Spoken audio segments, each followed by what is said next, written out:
Assalamualaikum warahmatullahi wabarakatuh. Perkenalkan, nama saya Anissa Azara dengan NPM 24 1705 1059. Di sini saya akan membuat video penjelasan tentang eh, pengklasifikasian dataset dari dataset yang telah saya temukan. Di sini asal dataset yang saya gunakan itu dari Kaggle yang berjudul Work from Home Burnout Dataset. Untuk resource-nya ini.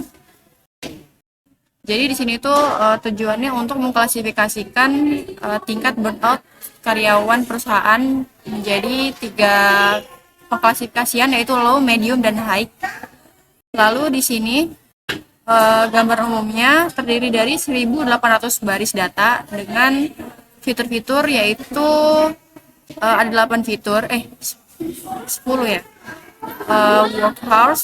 Work hours, screen time, meeting count, sleep hour, dan day type.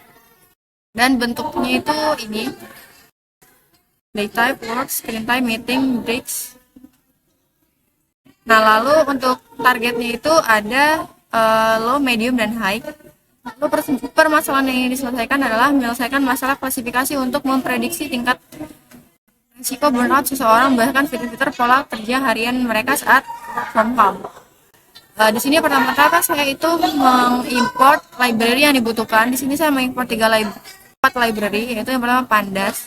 Pandas ini untuk membaca file CSV yang telah saya upload. Di sini saya telah mengupload file CSV-nya. Lalu saya deklarasikan di sini. Ini path-nya. Lalu di sini tuh ada import NumPy. Di sini tuh untuk perhitungan matematikanya. Lalu di sini ada Matplotlib, itu tuh untuk membuat visualisasi grafiknya. Lalu ada Seaborn itu agar tampilannya lebih rapi gitu.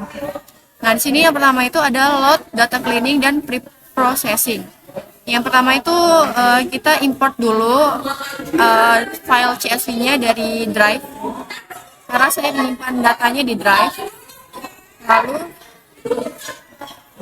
Lalu setelah diimport, kita masukkan ke path. Lalu di sini kita bakal menghapus lalu di sini saya menghapus ID user atau kolom yang tidak berguna atau tidak terpakai ya. Jadi karena ID user ini tidak terpakai dan nggak ada korelasi dengan permasalahan untuk mencari tingkat burnout, jadi di sini dihapus dulu.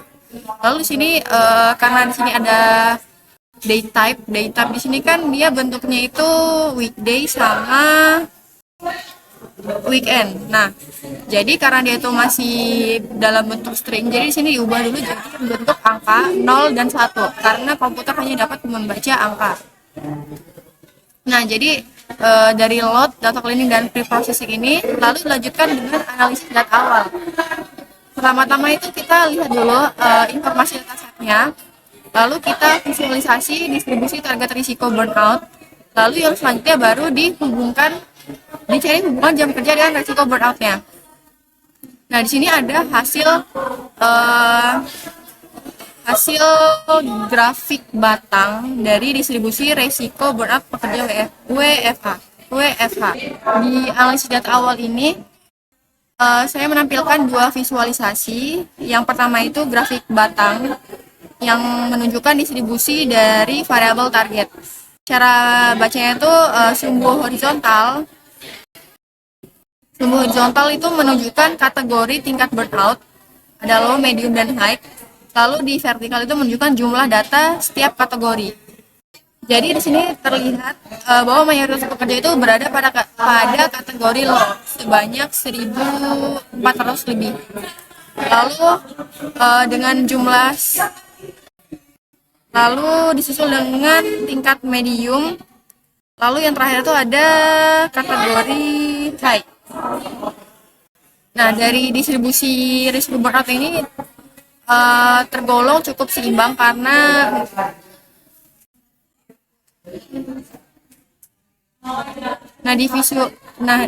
di visualisasi distribusi risiko burnout ini terlihat para pekerja yang bekerja dari rumah atau work from home itu memiliki tingkat stres yang lebih rendah dibandingkan yang memiliki tingkat stres tinggi. Itu relatif sedikit karena lebih banyak tingkat stres rendah. Lalu ada hubungan jam kerja dengan tingkat burnout. Di sini itu saya menggunakan grafik box plot. Di sini pada sumbu horizontalnya sama seperti tadi terdapat klasifikasinya itu low, medium, dan high. Lalu di sumbu vertikal itu ada jumlah jam kerja per hari. Itu datanya dilihat dari sini. Screen time. Enggak, work hour. Maaf ya. Lalu dilihat dari sini posisi kotak setiap kategori itu menunjukkan distribusi data jam kerja, dan dari grafik ini terlihat bahwa kategori high memiliki posisi kotak yang lebih tinggi dibandingkan kategori lainnya, karena dari bentuk ini menunjukkan bahwa pekerja dengan tingkat burnout yang tinggi cenderung memiliki jam kerja yang lebih panjang dengan rata-rata itu 9 jam per hari. Sebaliknya di kategori low rata-rata jam kerja itu berada di kisaran 5 sampai 6 jam per hari. Lalu garis yang terdapat di dalam kotak menunjukkan nilai median atau nilai tengah, sedangkan titik-titik yang di luar kotak itu tuh menunjukkan outlier atau data yang berada di luar pola umum. Lalu grafik ini menunjukkan adanya hubungan antara lamanya jam kerja dengan meningkatnya tingkat burnout. Seperti tadi, semakin lama jam kerjanya, maka tingkat burnout itu semakin berisiko diklasifikasikan sebagai tingkat tinggi atau high. Lalu selanjutnya di sini ada penerapan model klasifikasinya. Di sini saya menggunakan algoritma random forest classifier. Pertama-tama di sini kita pisahin dulu X dan Y itu sebagai X itu fitur, lalu Y itu label atau target. Fitur itu ini, lalu label targetnya itu ini ada low, medium, dan high. Lalu dari kedua data tadi kita bagi jadi dua jenis, yaitu untuk di training dan juga di testing. Untuk training itu akan diuji, lalu akan dilatih. Kalau untuk testing itu bakal diuji. Lalu selanjutnya pertama-tama kita itu inisialisasi model random forest-nya. Jadi ini pembuka algoritmanya, dan untuk N estimator 100 ini itu tuh berarti menggunakan 100 pohon keputusan untuk mengklasifikasikannya. Lalu di sini ada pelatihan model dan dilanjutkan dengan prediksi pada data uji. Ini tuh untuk memprediksi nilai. Selanjutnya itu ada evaluasi model. Yang pertama, di evaluasi model ini kita menghitung akurasi dari Di evaluasi model ini kita menghitung akurasi dari prediksi AI. Jadi pertama-tama untuk menghitung akurasinya itu kita memakai rumus ini. Lalu ditampilkan laporan detailnya dari yang sudah diklasifikasikan tadi, dan juga visualisasi dalam bentuk confusion matrix. Nah, ini untuk hasilnya, akurasinya itu sekitar 99,72%, karena saya menggunakan data yang cukup banyak, yaitu 1.800, jadi datanya sudah tergolong cukup. Lalu di sini ada klasifikasi reportnya. Nah, di sini ada high, low, medium, dan tingkat presisinya ada ini. Ini tuh menggambarkan visual di sini nanti. Nah, untuk sumbu vertikal ini, dia itu menunjukkan kenyataan atau aktualisasi. Sedangkan horizontal tuh hasil prediksinya dari model yang udah kita jalanin tadi.